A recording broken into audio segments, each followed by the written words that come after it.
कई कहानियाँ इतिहास की किताबों में दबी रह जाती हैं, लेकिन कुछ कहानियाँ गायों की खुरों के आहट में, चारागाह की मिट्टी में और एक समर्पित हृदय के पुरुषार्थ में जिंदा रहती हैं। आज मैं आपको एक ऐसे ही तपस्वी की कहानी सुनाने जा रहा हूँ जो ना तो सिर्फ एक गोपालक है, न ही सिर्फ एक सेवक, बल्कि आने वाली पीढ़ियों को दिशा देने वाले मार्गदर्शक भी हैं। जी हाँ, मैं बात कर रहा हूँ भुवनेश्वरी पीठ गोंडल के आचार्य श्री घनश्याम जी महाराज के बारे में, और शुद्ध गिर गौवंश के ऐसे ब्रीडर जिन्होंने न सिर्फ गायों को पालने का कार्य किया, बल्कि उन्हें संवारा, समझा और बचाए रखा।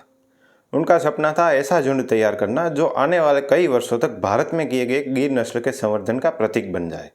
सन 1970 में उन्होंने ये लक्ष्य लेकर के एक संकल्प लिया। जब पूरा देश विदेशी सांडों के क्रॉस ब्रीडिंग में उलझा हुआ था, तब घनश्याम जी महाराज ने शुद्ध गिर गौवंश के वैज्ञानिक संवर्धन की राह चुनी। उन्होंने सबसे पहले वही किया जो उस वक्त कोई नहीं कर रहा था, यानी कि हर गाय और बुल का संपूर्ण रिकॉर्ड, उनकी वंशावली, दूध उत्पादन, गर्भधारण की तारीख, बछड़े की स्थिति जैसी हर एक छोटी से छोटी चीज़ को विस्तार से लिखा, समेटा और संजोया। उन्होंने कभी सिर्फ एक दो गायों से झुंड नहीं बनाया, बल्कि एक विज्ञान आधारित संरचना खड़ी की जहां हर नई गाय तभी झुंड में जुड़ती थी जब उसके फिनोटाइप और जीनोटाइप कैरेक्टर भविष्य की योजना में फिट बैठते थे। भुवनेश्वरी पीठ गौशाला सिर्फ एक गौशाला नहीं है, यह एक चलता फिरता जैविक पुस्तकालय है जहां पिछले 50 से भी ज़्यादा वर्षों से हजारों गायों और बुल के इतिहास दर्ज हैं।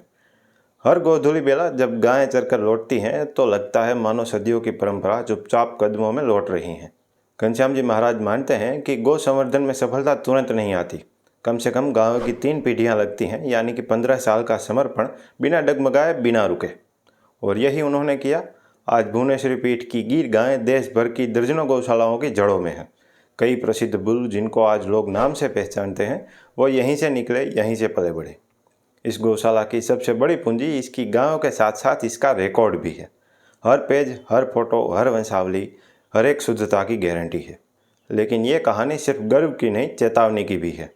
आज जब शुद्ध गिर गायें खत्म होने की कगार पर हैं, तो ऐसे समय में भुवनेश्वरी पीठ गौशाला एक प्रहरी बनकर खड़ी है जो कहती है, हमने बचाया है, अब तुम संभारो, अब तुम्हारी बारी। आचार्य श्री घनश्याम जी महाराज की तपस्या अब एक मिशन बन चुकी है जिसे आने वाली पीढ़ियों को आगे बढ़ाना है, क्योंकि गाय सिर्फ दूध नहीं देती, वो देती है पहचान। और भुवनेश्वरी पीठ ने यही पहचान गर्व से संभाल कर रखी है।